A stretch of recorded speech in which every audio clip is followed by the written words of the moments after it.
안녕하세요. 가톨릭 청년 성서 모임에서 연수를 그 누구보다도 간절히 기다리는 최봉룡 베드로 신부입니다. 이렇게 영상으로 남아 여러분을 찾아올 수 있게 되어 너무 반갑습니다. 오늘 저는 요한복음을 공관복음서와 비교하여 설명해 보도록 하겠습니다. 공관복음서는 주로 사건 보도 형식을 취한 복음서이고, 요한복음서는 전승 내용들이 음미되고 심층적으로 재해석된 형식을 취한 복음서라고 할 수 있습니다.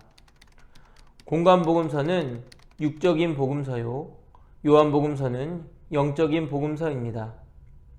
요한복음서를 상징하는 동물은 독수리인데, 이는 눈부시게 빛나는 태양까지도 볼 수 있는 독수리처럼 심오한 진리를 꿰뚫어 볼 수 있는 영적인 눈을 지닌 자로 표현되기 때문입니다.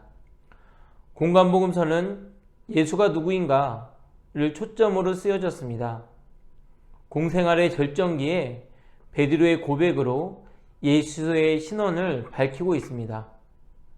우리와 함께 먹고 마시던 사람의 아들 예수가 바로 그리스도이심을 뒤늦게 밝히는 것입니다. 그러나 요한복음서는 1장 41절에 우리는 메시아를 만났소 라는 안드레아의 입을 통해 공생활 준비기에 이미 밝혀지고 있습니다. 이와 같이 요한복음서는 공관복음서의 내용처럼 예수의 정체를 점진적이고 신비스러운 계시로 개진하지 않습니다. 오히려 처음부터 예수의 신원을 메시아로 분명히 밝힙니다. 그리고 신앙의 대상으로서 예수의 신비스러운 인격에 관심을 집중하고 있습니다.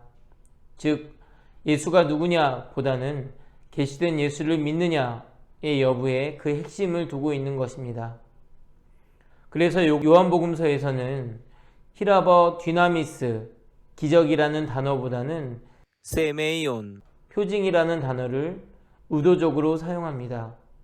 왜냐하면 예수님께서 물을 포도주로 바꾸시고 병자를 고쳐주시는 등의 기적들은 이미 그리스도임이 밝혀진 상황에서 믿음을 위한 표징의 역할을 하기 때문입니다.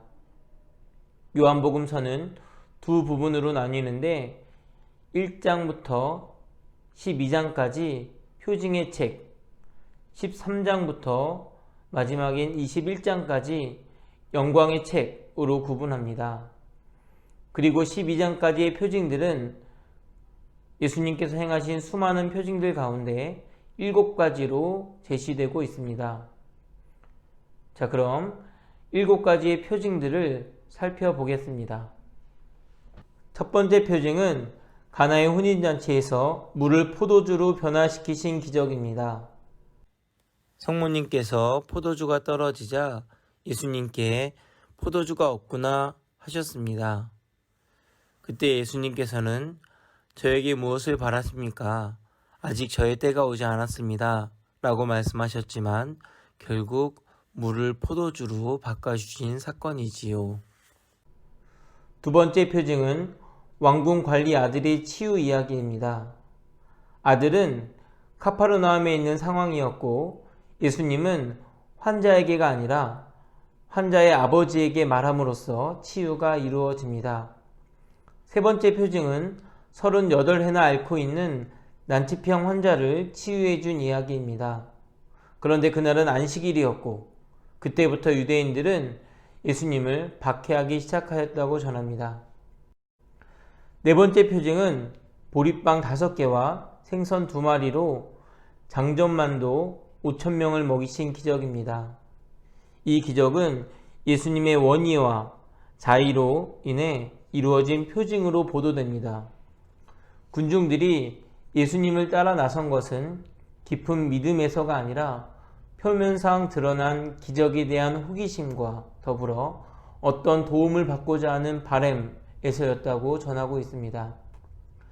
요한복음사가는 예수의 원의와 기적이 상징하는 의미를 그 군중들이 미처 깨닫지 못했다는 점을 우선 지적하고 있습니다.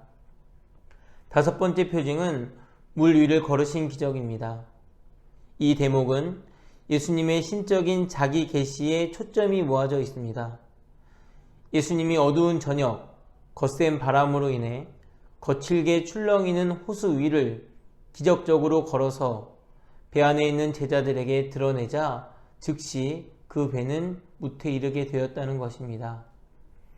여섯 번째 표징은 태생 소경을 치유한 이야기입니다. 예수님과 제자들은 예루살렘 시가지를 걷다가 우연히 태생 소경을 만납니다.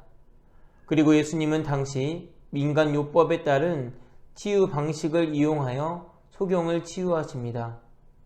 실로암 못으로 가서 씻으시오 라고 명령하시고 소경은 예수님의 말대로 이행함으로써 눈을 뜨게 됩니다.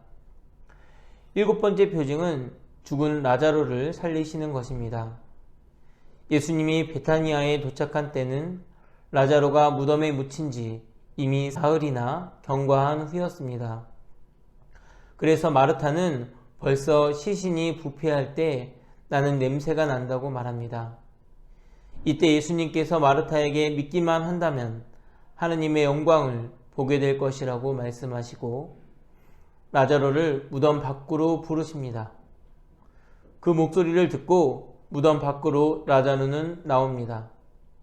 예수님은 이 기적을 통해서 자기 자신이 부활이요 생명이라는 사실을 재확인시켜 주시며 믿는 자는 누구나 부활하여 영원한 생명을 얻게 될 것임을 보여주고 계십니다. 이렇게 7가지의 표징을 통해 요한복음서가 전하고자 하는 바는 크게 2가지입니다.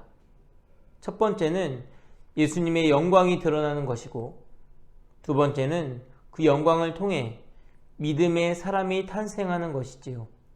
즉, 이 표징들은 기적 자체로 머무는 것이 아니라 믿음으로 연결되는 것입니다. 그리하여 그분의 제자들은 그분을 믿었다. 그리하여 그와 그의 온 집안이 믿게 되었다. 라고 전하고 있는 것도 위 내용을 뒷받침하고 있는 것이지요. 이러한 의미에서 요한복음서는 늘 열려있는 책입니다. 읽는 이가 믿음의 사람으로 거듭날 수 있도록 초대해 주는 것입니다. 그런 점에서 요한복음서는 늘 미완성인 책이라고 할 수 있습니다. 그 안에 담긴 표징들을 통해 믿음을 갖게 된 한 사람 한 사람 안에서 요한복음서는 비로소 완성될 것입니다. 말씀의 봉사자인 카톨릭 청년 성서 모임인 우리들은 이미 요한복음서를 지금 여기에 완성하고 있는 이들일 것입니다. 예수님께서 메시아시며 하느님의 아드님이심을 여러분이 믿고 또 그렇게 믿어서 그분의 이름으로 생명을 얻게 하려는 것이다. 이 말씀은 요한복음서가 기록된 목적이라고 전하고 있습니다. 이 말씀처럼 우리들의 믿음이 생명으로 이어지길 희망해 봅니다. 그럼 12월 19일에 요한묵시록에서 뵙겠습니다. 사랑합니다.